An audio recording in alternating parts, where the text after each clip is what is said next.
don't know. Whenever we start something, I always get a big smile on my face. I think it adds to the mystery because the viewers think, what were they just talking about before they went live? You'll never know. You'll never know unless I edit it in. Welcome everyone. Are we live? Welcome everyone to Star Trek Trek. This is our review of Context is for Kings, the third episode of Star Trek Discovery, or the first episode, depending if you count the first two as a prequel episode, which I think is what the producers all the intended. Cool kids are saying. Yeah, so this is the real pilot. This is the real sort of. Well, this is the man trap of Discovery. Absolutely, absolutely is. This is the naked All right, now Shy. of Discovery. No. Yeah, I gotta rep our missing host. This is the parallax of Discovery. Okay.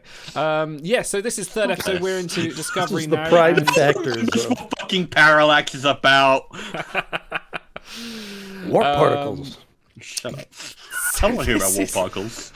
Fucking made up stupid science. All right, we're gonna restart science, like Let's restart the mushrooms. stream. No, we're fine. We'll carry on. I'll cut this. Fine. Thanks.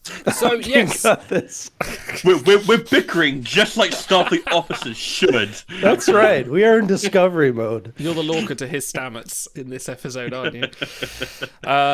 So this episode was directed by Akiva Goldsman, who you might know as the producer of Strange New Worlds and the main lead for that one. He was also a writer on episodes such as New Eden, The Stargazer from Picard Series 2, and A Quality of Mercy, the Strange New Worlds finale episode of season 1. The real episode. Yeah, Akiva also directed. I love this guy. Yeah, Akiva directed the pilot of Strange New Worlds as well. So there's some good credentials here. This guy is all Star Trek, and it kind of shows.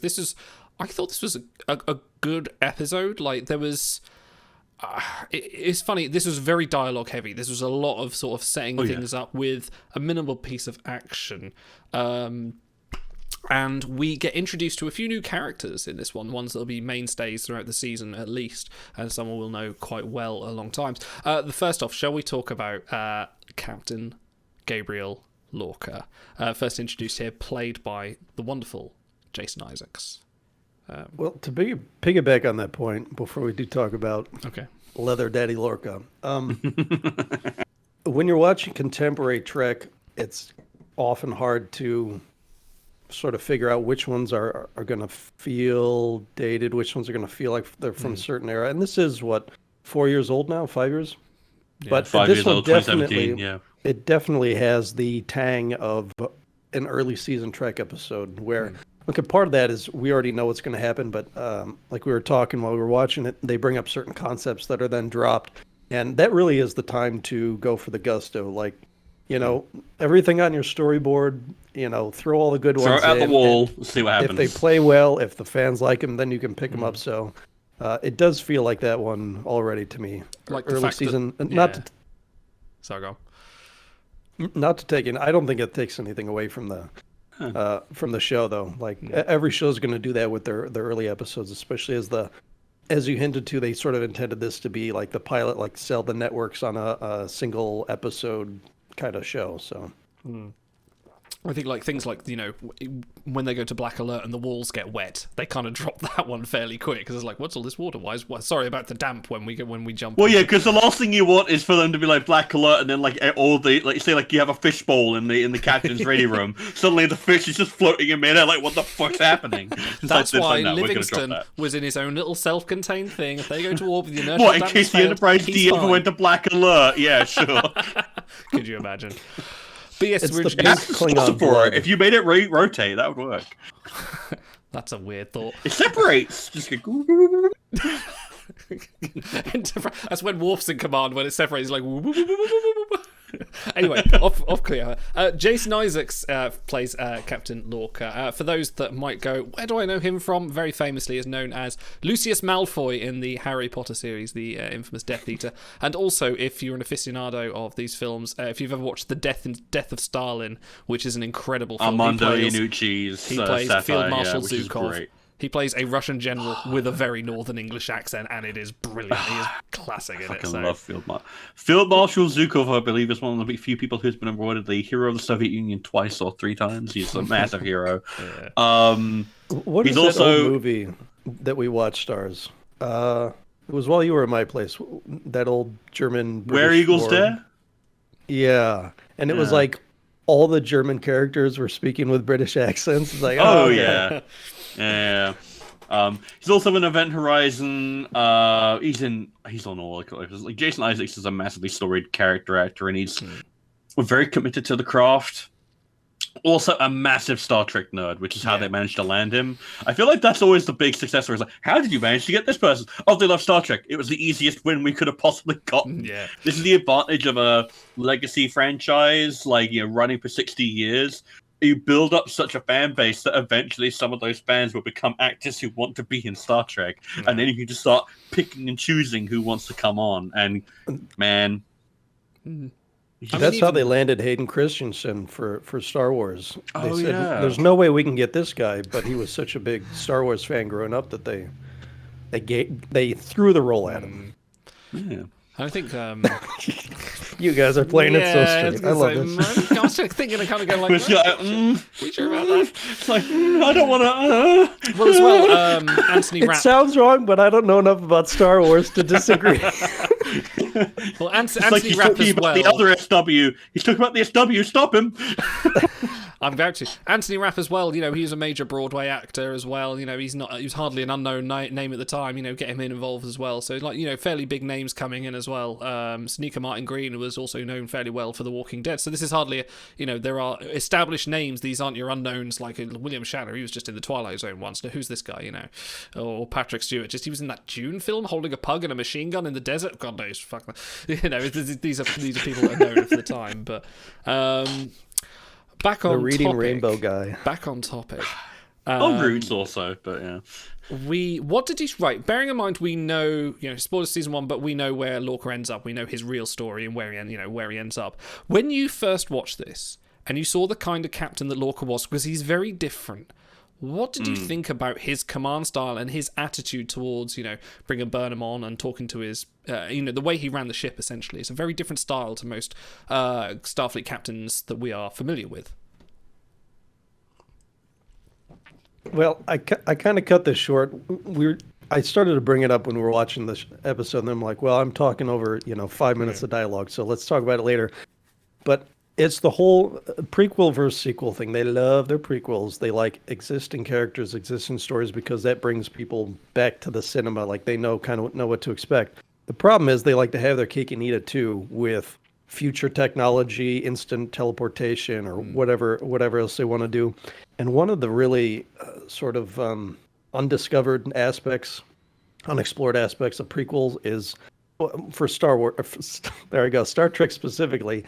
Is they talk all the time about Kirk is the law out there. There's no one within a 1 billion mile radius, and what he says goes. So if you can trick Starfleet Command into giving you the big chair, once you're out there, like you are the man. It doesn't matter if people under you don't like you. It doesn't matter if you don't behave the normal established way after hundreds of years of Starfleet, how captains should be. It's like they could have gone really anywhere with this, have him be a hard ass or enigmatic or whatever they wanted to do, and they certainly have leaned into that to start with.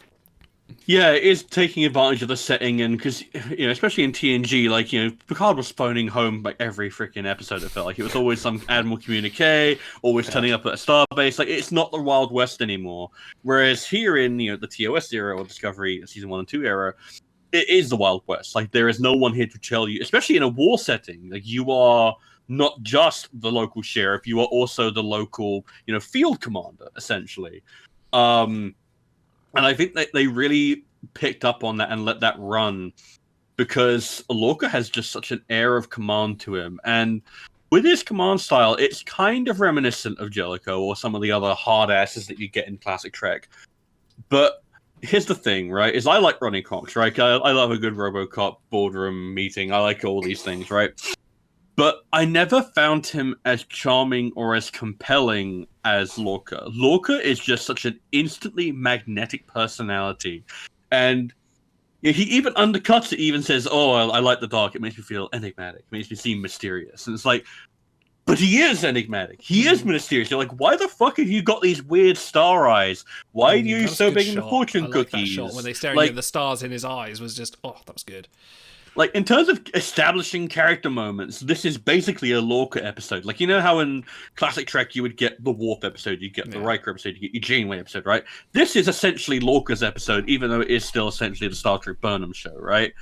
And there is done so much is done to establish not just his mystery, but also like the intrigue, the charm, the charisma, the hard assedness, and the hey, guess what, Stamets? I don't give a fuck if you don't like it. I am the law out here. You will listen to what I say and you will do it. Otherwise, it's into the brig, or you lose your research, or any number of things that he could choose to do. And you very much get the idea that, to a degree, everyone on Discovery exists at his sufferance. You know, woe betide you if you go against him in a little bit. And even Burnham kind of runs into that thing where Burnham is so often, you know, a force unto herself, where she has so much like the power of knowledge and the power of being the right one in the room all the time, and then she just hits like slap bang into Lorca, who's like, no, we do things my way, or we don't do things at all. And therein lies the rub and the character friction, and it's interesting. And it's just, I think it's just so well set up in this episode, because it's a bit of a mystery box, but it's like, it does go a little bit overboard in places, but not too much that you're like, stop teasing things. It's like, they give you enough answers to keep you feeling like, no, they have a plan. So they do set up this episode with a lot of like, oh, here's this mystery of this ship. This ship is almost like the House of Horrors. Every room's going to have a different mystery inside it. Or like, you know, why is this black alert? Why are the crew acting like this? Why have these guys got black... You know, they kind of... And like we talk about, you know, ideas they throw to the wall that they quickly get away. Like, they kind of then go like, no, it's just a ship. They've just got this special drive that, you know, can just go through mushrooms. I kind of wish they kind of maintained that era of like, oh, this week in this room, this... It's called the Macaroni Network. Get it right, Idol. We found craft. The USS Rascal on the Macaroni Network. Yeah. Engage the craft drive. But no, I kind of wish they kind of lent into more of that kind of like theme of the week. You know, they open another door and someone's running an experiment on someone's brain, and actually, you know, they could have maybe lent into that one, but they kind of went for an overture instead. But I like that he's older. Like, he's more than old enough to be Sonequa's dad. And it makes me think of, like, old school, like, Civil War type, where everyone enlisted was 15, and, like, the officers are the grizzled old age of 33 or whatever. Because it automatically lends you an air of credibility when you're, you know, 20, 30 years older than everyone else there. And so they went with the fresh-faced Tilly, and... Sonequa was pretty young, and you know, Stamets also has that you don't really know. And, and even though Stamets, Anthony Rapp is only 8 years, I think, younger than Isaacs, he plays young well enough. He wears the age differently, right. So it's like you have a bunch of. I don't want to hit the bickering button just yet. I'm sure we'll get to that, but you have a bunch of like. Let's say spunky young officers, and then you have Isaacs, who is the grizzled vet in this case, and so that adds a great dynamic to set him apart from the other actors here, or the other characters. No, go and have your dig about the dynamics between. Oh, well, no. It's a good time for it. Let's do it. So you know we have like, you know, Lorca's chastising Stamets about various things through the episode, you know, because obviously they have different goals in mind, and Stamets sort of kind of has been press ganged into this from his statements. But yeah, you said you had a bit of an issue with, and you mentioned this last time also about, you know, how people are talking to each other in this episode, and the bickering and the competitiveness. I just feel like that should be something that's earned among characters who have spent a lot of time together, and so the intro to them on the Shenzhou, or in the first episode, was kind of Saru and Burnham bickering. And then you have, it's less bickering, it's more professionalism. Tilly's introduction is very, you know, spunky and erratic and all over the place, even though she's not on duty. And then you have, of course, Stamets, who is not only a massive dickweed, but also talks back consistently to his captain. And so maybe that's just me thing, but I like, if you're going to start, you know, at the beginning of a show, start with establishing that, yes, this is a professional. We're not going to quadrillion-dollar starship we didn't put in the hands of just cadets. So, I'd like to establish the professionalism, and then if you want to have at it, usually those scenes happen in a ready room, where someone will dress down, they're either yell at their superior or whatever, and I just feel like it's a lot more earned if you wait and do that later on. You want to see the kind of professionalism sort of come out in this ship, because that's why they're there. They're in Starfleet, and they kind of Discovery does do this a little bit, where they kind of lead with the personality over the professionalism sometimes, which is fine occasion. But yeah, I kind of do know what you mean. You want to see Tilly being the competent, they state she is the best in her mind at theoretical physics. You kind of want to see that rather than be told that. And I think that is a criticism of Discovery, is they tend to tell not show, which is sort of like, I think they end up revising later and with a bit better writing. It says, I forget who they were talking to. It might have been Mary Wiseman, but part of the reason why they wanted Tilly to spot the Klingon on the away mission is to sort of prove that she's competent, she's there for a reason, she's on the away mission for a reason. So that was a little bit of show not tell, but yeah.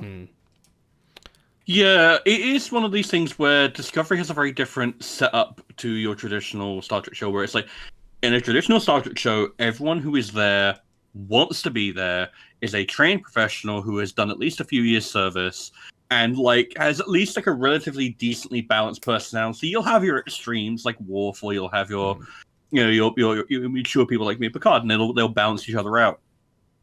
Discovery is intentionally dysfunctional, not just from a production standpoint, but also from in universe. It is intentionally dysfunctional for a reason, because Lorca wants it that way, because of things that we'll get into when we do more of our checks. And it's a case of everyone who is, talking back or who is bickering, and which is a valid thing. They are bickering. They absolutely are. Has a reason for it. Like Stamets is. I'm the impression is that even though he's a lieutenant, I don't think he's actually a born and bred Starfleet. I don't think he ever went to the academy. I think he was a civilian researcher who got press ganged into using his research for the wartime effort. I don't know if that's established backstory, but I don't recall him ever mentioning going to the academy. He doesn't carry himself like a Starfleet officer, maybe because he isn't really. Like Tilly is a fourth-year cadet. She has literally not even attained a proper rank yet. Burnham is, by definition, an outsider. The only actual professional Starfleet officers who we see in this environment in this episode are Lorca, who carries himself professionally, and he's sets down the law. Saru, who gets off a few cutting remarks, but he's able to proper mic bomb on Burnham, doesn't Blueberry he? bomb. Oh yeah, blueberry bomb. Yeah. But guess what? He keeps himself when Lorca asks him for his professional opinion on Burnham, he's able to pull himself out of the situation and give a dispassionate, truthful assessment of it. And Landry, who, even though she's a bit, she cuts rough. She's more of an Odo in personality types than say a Worf or a Tuvok, right? But she does at least comport herself fairly professionally. She's a little bit. Yeah, she's probably the least professional of the actual proper Starfleet officers. Well, I hate using the word proper because it makes it sound like they're not, but it's a case of experience, age, personality has time to development, whereas the other three are very much either junior officers, either not from a Starfleet background, or who have gone through, have their own traumas that they're dealing with. So I feel like it is at least justified. That being said, as a stylistic choice, I could absolutely see why it would rub someone the wrong way, because it feels like these people are incapable of working together normally, and they have to be forced to, and that could be unfun to watch. So one thing that I cannot believe we haven't had this yet is a Star Trek Academy show. Yeah. And I feel like these kind of personalities would fit much better there because they make sense. It's that angst of youth. And you can still have a professor type to try to keep a lid on things. But, if they ever did do that kind of show, and you go into it knowing, okay, here's the setting, this is probably what the characters are going to be like, then you wouldn't really bat an eye at that sort of thing. It would make sense more in context versus having them be in charge of Starfleet's cutting-edge technology along with the Glen. I think they had some very controversial picks for like introducing your first crew, because between Tilly, who's a bit of a klutz, who people find that endearing. I find it quite endearing, but I can know other people might be like, oh no, I'm not too keen on this kind of awkward cringe style, person. And then Stamets, who is being as much of a dick as he can, but because we don't know the full story, but he's very brusque, he's very upfront, sort of speaks from his heart. And you've kind of got Burnham, who's very aloft, she's sort of very inside herself, and then Lorca, who is very much this alternate style of do what I fucking say, Captain. I think Saru's probably the only like person we can relate to, but even he's still a bit of a like being a bit dickish in this. So I think all the personalities are very clashing in this. They're very sort of like everyone's bouncing off each other in different kind of ways. So I can appreciate why people wouldn't like it. Personally, I did like that because I'm not a Gene Roddenberry purist that I like. Oh, my show should have no drama. Like people should just get along. Wow. I feel like it's more interesting when they don't. And I think on the tone for like early Discovery, where it is a bit rough and raw, and they've got a water fight, tensions are a bit higher. Yeah, I also feel like there is merit in introducing your characters in this relatively raw state, because it means that you get to see them grow that much more. Like, if you consider, say someone like Riker, right, whose ultimate character arc through TNG is about learning to accept command, maturing, and growing into being a captain. That's ultimately where he ends up by the time of Nemesis, right? He's spinning his wheels for like 10, 15 years. By the time you meet him in Encounter in Farpoint, it is in actually Best of Both Worlds, they even addressed that. It was like, what are you doing here, Will? Yeah, it's like, what the fuck are you doing here? And then it just gets dropped. Like, by the time of Encounter in Farpoint, I'm pretty sure he even got offered a ship. So he's already at that point in character development, but they just kind of zigzag it and they go, well, he's got things to work out. It's mostly just he has to work out how he feels about Troy is the actual answer. Whereas Tilly, who is going through kind of the same journey of I want to be a captain one day, and coming at it from command potential, and the emphasis there is on potential, not on actual realized, command.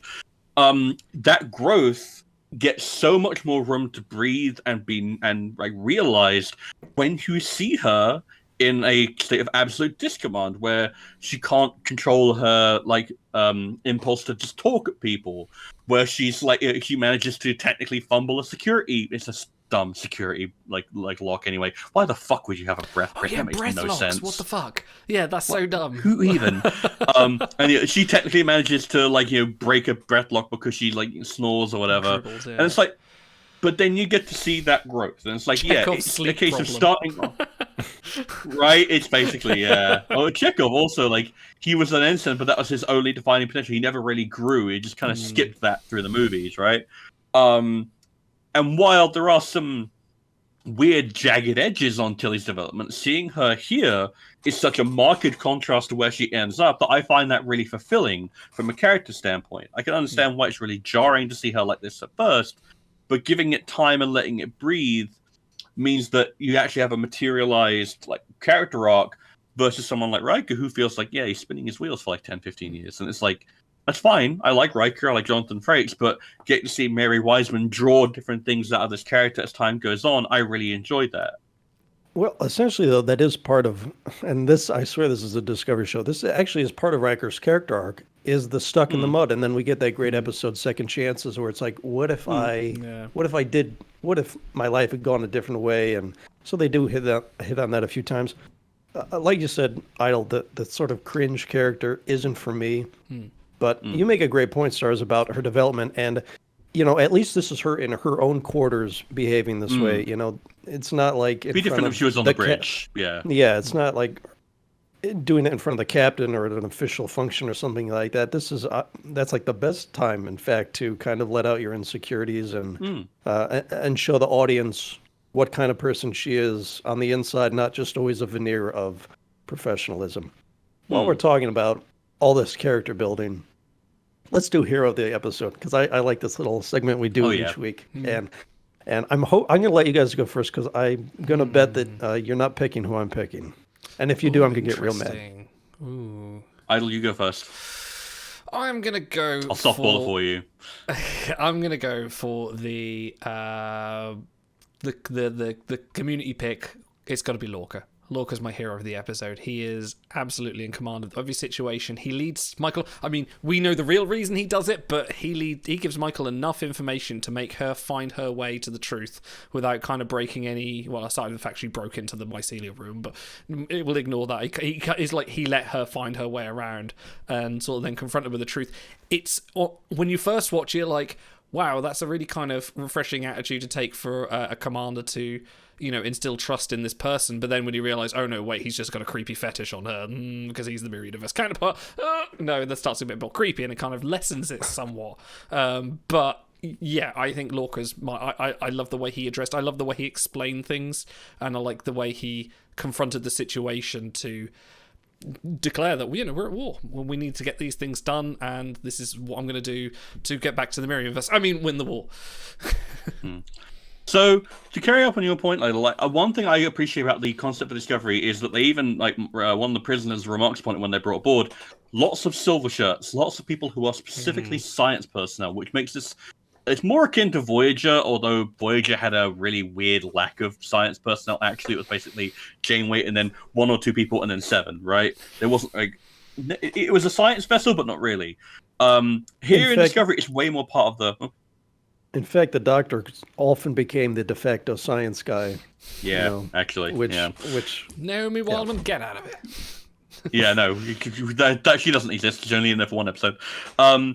And the thing I appreciate about Lorca is that he understands how to corral over-competitive, success-driven, I need affirmation and propulsion science types. He understands that these are people who are they function well under pressure, who need to be spurred into competition, who adore intellectual curiosity. And he's very good at teasing that out of both Burnham and, to a degree, also out of Stamets. That comes out a bit more later in the season. And he's very good at recognizing just how to get the most out of someone, especially if they're scientifically minded, by putting just the right puzzle in front of them, just the right fortune cookie cracked open and left bare for them to read and go, where should I go next? He's very good at that. All right, Stars, who's your pick then? So I don't know if I'm gonna preempt our auto here, so I'm gonna watch his face and see how much it falls. I'm actually gonna say Anthony Rapp and Stamets. No? poker face. Okay, poker face. Okay. Dumb job. Because all right, fair enough. He does a really good job of establishing Stamets as he's kind of the Bones-esque, cantankerous asshole you have to deal with. But he's also immediately recognizable as intelligent, as something of an outsider to the scientific, to the Starfleet rather methodology, where he's more focused on civilian science, and he chafes at the chain of command to a degree.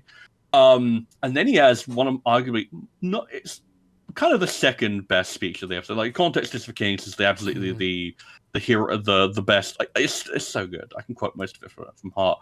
But the bit where he's explaining to Burnham about physics and biology, no, physics as biology, and explaining the allure of astromycology and why it matters and why you should care, and the plausibility of it.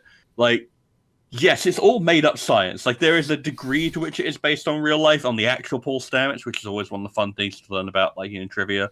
But even though it's all made-up bullshit, you can't travel a highway made of spores. He says it in such a way that you're he's very inspiring. It's what are the great mysteries of the universe? What are the weird things that you would never consider? What is another perspective on this problem and a way to solve it? And they come back to this again and again. It's one of the things I enjoy about Stamets is that he is very much a visionary. And he just sees things from a different perspective, and they play with that even more as this season goes on, especially in the Time Loop episode, which I am very much looking forward to getting to go into. But I really enjoy him. He's got a nice little bit of banter with Burnham, where they're both brilliant and they bounce off each other. And Lorca, again, capitalizes on that, saying, she's the most intelligent Starfleet officer I know of. And then he turns to Stamets huh? And he's met you. And it's just that. I love that moment. That's really fun to me. Just seeing Stamets get to chafe and bristle and then immediately spur himself to be smarter. I love that. I love it's good fun character drama that leads to a point, and it makes their eventual reconciliation and growth together more satisfying. Otto, what about you? Who's your hero? See, he would have been my villain of the episode because he's such an unrepentant dick, and Yeah, I like that. and vastly different from how he is in season 2 or 3 or whatever, where he's more. He sort of becomes like the ship's dad. Yeah, a lot more mellow.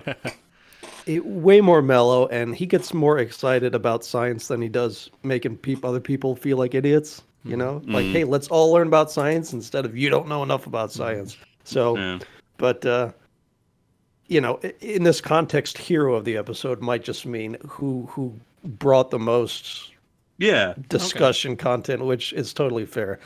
Which is weird because I'm going to pick sort of the one scene wonder Saru, who was So this episode is all about, well, if this is the Burnham show, and it is, this episode is about reintroducing her to the ship. She's she's meeting everyone fresh. She's on pins and needles a little bit. She's hesitant. How do I deal with Stamets now? I've got to prove something to him. When I meet Lorca, I've got to tell him that I know what he's doing, how he's trying to get to me, and why he's asking me this. And she does a feeling out process with Tilly, where she's very hesitant and let her yammer and like, yeah, okay, well, I guess we're roommates now. But none of that applies to Saru. He already knows who she is, and she already knows who he's dealing with. And there's no feeling out process. There's a very, and it's in such contrast to later Saru, where he lays down the law. He's like, I know exactly what you're about, and that shit ain't gonna happen again on my watch. And so that's sort of the jerk the chain back. It's like no further, and it's so good because it's a small part of her experience in this episode, but it's like it's also an important part. It's supposed to rumble through the next few episodes, and as she gets acclimated to the ship, it's like, okay, I'm gonna have to keep an eye on this guy because he knows what kind of tricks I might be up to, and yeah. So really, I mean, he was on a couple scenes, I guess, but really just the walk and talk, and then the blueberry drop. It's such a small part compared to what everyone else got, but it was very important. With a few scenes, he fills the role of first officer as well. Like, because previously we've seen him as the science officer, he had the whole role about I can sense death, and he kind of didn't really get a feel for sort of like, felt a bit of like more of like a washout crew that was always a bit worried. But in the few scenes here, he's been hardened. He's been hardened. He feels more he in command. Like, just, the swagger walk as he's walking down with his bowl of blueberries, chastises Burnham, then comes through and just goes, into engineering. He does, I can see that. He has his moments where he just establishes himself like, I am the first officer. There's a reason I was chosen. He's got confident since previous. And it's like, it's a good development also of, because in the first, Battery at the Binary Stars and then Vulcan Hello, they have that bickering, which I remember you commenting on. And here, it's one episode later, that has now gone right to the quick. It's no longer bickering, it's incisive. I'm going to cut at your core and identify that I know exactly what you're like and like attack that. Well, I don't have time to bicker. She had her chance to be his equal, and she blew it. And he's good. He's letting her know, no, you had your shot, and now you're gonna have to work your way back up. Which we talked about it elsewhere, but part of the brilliance of Doug Jones is that fucking walk, man. Like, that's so good. If you can do, everyone have iconic voices or they have strong personality traits, but it's so rare that you get someone physically. It's the Riker maneuver, right? Something that you remember a character for that they just nail. And if you tried to like do it yourself, or you tried to write a character to do something a certain way, it wouldn't make sense. But once they start doing it, you're like, well, of course, that's just the way he is. Yeah. Okay. It strikes me as. I was gonna say, it's like, especially in this day and age where like digital actors are a thing. It's like that's the kind of thing that only a physical, real person can bring to a performance, and it's so hard to replicate. And I don't think any of the other Kelpians that we see ever really do it. So it's such a unique Saru thing that does just help him feel alien, and I like it a lot. That's why you get Doug Jones. That is his, that's his forte. That's such a win for Discovery. Discovery did so well with its casting. It knew exactly what they were getting. Okay, best worst moments. To wrap this Or you one go up. first. Go on, yeah. Yeah, I did think ahead of time this time, but I may have already forgotten them. Best moment is probably at the end where Lorca walks through what we dubbed the Equinox room and all the scientific experiments going on. Because he literally says, makes me mysterious. They're playing up the whole mystery thing, but you're like, well, what's going on? You see kind of the bodies inside out, the black alert water and everything. And so they're adding all these elements. But then once you get to this room, you're like, all right, what the hell is actually going on here? It's sort of Why like is there a hits you in the skeleton in face. that case? Yeah, so it's cool. I don't know. I just, when he enters the room, it's like, all right, I got to tune in next week now to see what's going to happen with this. So that was a good hook. Worst moment, it's kind of the way they introduce. I was going to say Tilly and Stamets, but you kind of talked me off the cliff on Tilly. I do like that they did it in private, where, like I said, it makes more sense. But the Stamets Lorca scene, where it's like, okay, some captains like if you push back, but if I were captain and he talked to me that way, you can go sit in your quarters for a while and think about how to behave on a starship. So that sort of, I don't know, that sort of interplay works better with Burnham because, yeah, she is the prisoner and she doesn't deserve the respect in your mind. That's fine. But doing it to the captain in front of everyone else is just, again, that's my bugaboo, but I didn't like that part of it. You go. Okay, I'm going to go my worst moment. So when they board the Glen and they have, they've realised, oh Christ, here's the tardigrade, it's hunting us. And they have this moment where there's just basically lots of flashing through dark corridors, various sort of like flashes of light and gun. Like the editing there was pretty poor. Oh, yeah. Yeah, it was just sort of like a lot of like, if you're going to shoot an action scene, don't do it in the dark. You can't tell what's going on. You can't, when you flip to a new scene, it takes your brain like 5 seconds to go. Strategic use of dark is important. Yeah, exactly. And they've done a lot of good stuff on the Glen, like the Cronenberg-esque body horror and things like that. But yeah, that whole action scene when they're running away from the tardigrade shooting, like that was a bit poor. I think that could have been done a lot better and a lot more nuanced. Well, I think they were trying to do horror and action at the same time. Like we joked about the tiny little field of view from your flashlight is because you want to build the suspense, but at the same time they're running at top speed, whipping around corridors and stuff, and it's kind of hard to do both at the same time. As for my best moment, universal law is for lackeys, context is for kings. Like, I will never forget that quote. I will never forget that speech. Like, it's so good. It just really is. It's like... Yeah, no, like, Discovery has some, like, really, like, especially season 1 has some real lines where it's like, do you want to be remembered among the great pioneers of spaceflight like Elon Musk? Oh, we'll get there, yeah. Oh, boy! Yeah, but then there are some that just like, yeah, no, that'll age forever. Yeah. That will come up in list of great, commentary about, like, war and law. The first chain is broken, it'll go up there with stuff. Yeah, exactly. It absolutely stands in that pantheon. Yeah. It's just such a good turn of phrase. Yeah. Go on, for me, my worst moment would probably be, since you've taken all the ones I probably would have mentioned. You can agree. It's actually that bit. No, I always want to go something a little bit different. Okay. So, it's actually the bit where Burnham is crawling through the Jeffries tubes to escape Ripper, the tardigrade. Because with context, it's fine. With context, okay, she's doing this thing as a comfort technique to basically keep herself centered.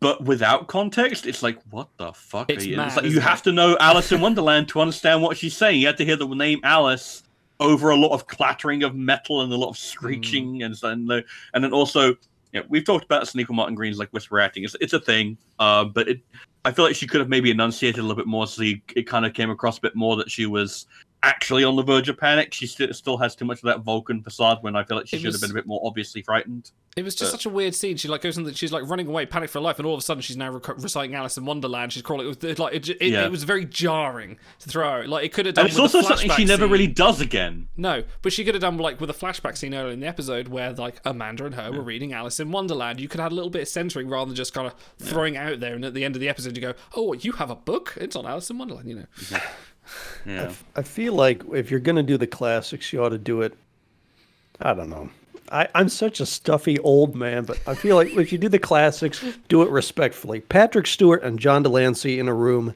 and then you start reciting Hamlet. All right, like, oh, that's good stuff. But, if doing Alice in Wonderland while you're, like, running from a giant dog in a Jeffries tube, that's... I can't wait for someone to like be running away from a Klingon reciting Charlie in the Chocolate Factory. Like No, don't say this. That's awful. I don't want to hear that at all. Lieutenant Commander Glustus Gloop reporting for duty, sir. No. That's our next Star Trek Adventures tabletop game. Just you watch. No, I see the glee on your face. Kalis in the Battle Factory.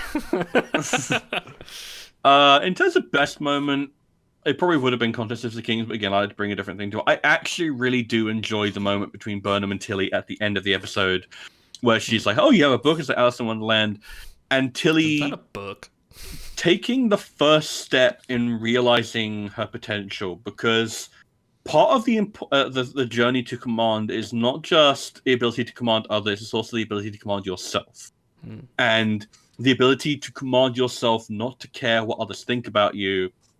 And unlearning that schoolyard, I don't want to sit next to the unpopular kid thing.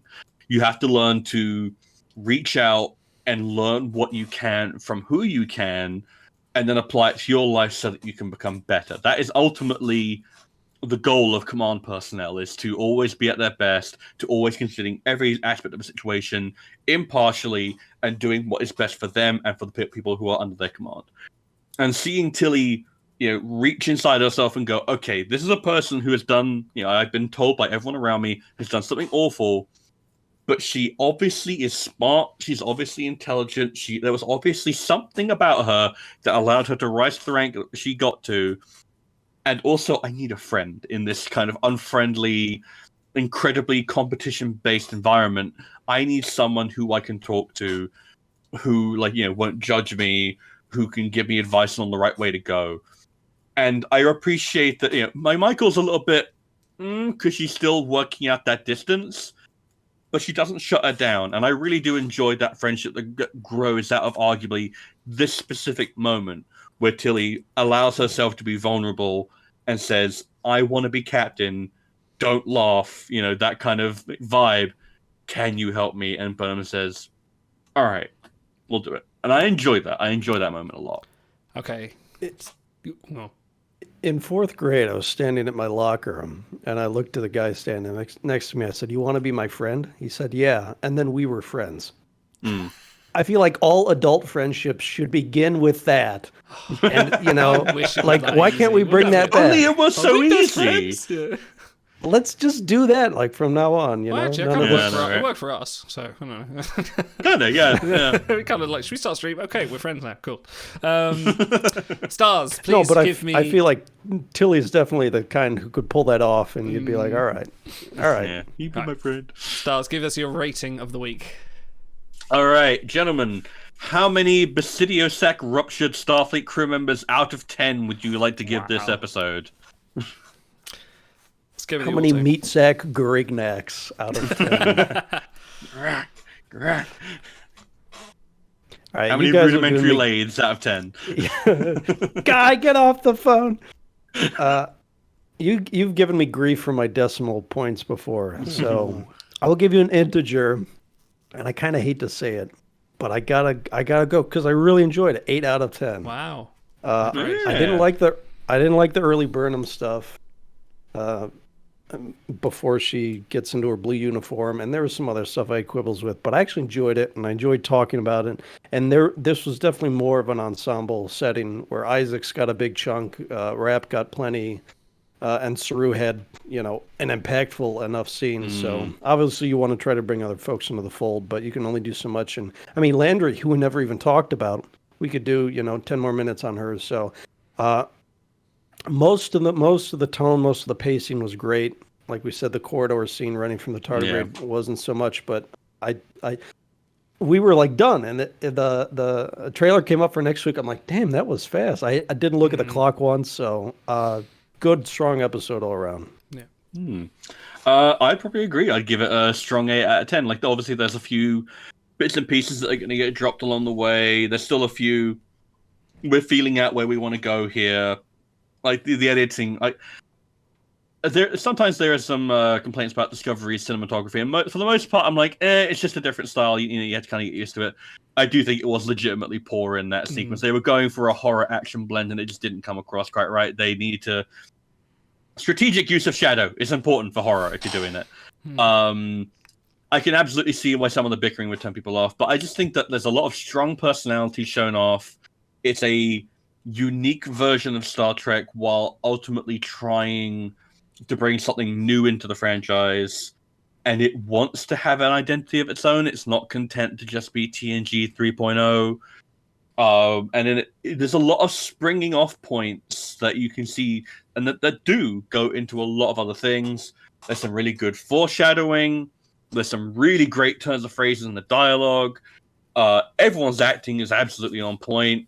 Yeah, no, it's a really great. I feel like this might have been a stronger pilot episode than the actual two-parter, and then switch those two around. I feel like you have a kind of a stronger introduction to the characters and a bit more of a context. Yeah, if this had been the first, you see why things are going on. Burnham coming on the ship as a prisoner, and then you don't know why, and she's there as an unknown quantity. That actually feels like a lot better. And then you play Battle of the Binary Stars and the Vulcan Hello. I feel that might have been a better. When you said that it was intended to be the sell the network, and I was like, yeah, that makes perfect sense, because if you're talking about this episode being setting up the mysteries and getting the viewer engaged, if you turn Burnham also into an unknown quantity, then it becomes really a lot of mysteries and like a lot of unknown quantities. And I could see that being a bit overwhelming, but it'd also be really interesting. I'd like to introduce the show to someone like that. But if they would have done that, they could also cut some other mystery stuff, like the black alert and the water shit. Cut that out and have Burnham stuff like that. Yeah, which is funny because I kind of knocked the pilot for being the mutiny is unearned. Yeah, you know Burnham for 20 minutes, and then she mutinies, and we're all supposed to be like, oh, and like that one's unearned. So you can push it back a few episodes once we know her, then have it be a big thing, or you could do this with the mystery right at the beginning, and then there's not like that moment that they're trying to pull out of the audience that they haven't quite earned yet. But so I think either way would have worked, and they didn't go that way. But whatever. Cool. I think I am at an 8 as well. I think there aren't, apart from a bit of bad cinematography and maybe a few bits of sort of like stunted sort of like edits and things like that. Like I think this was like stellar.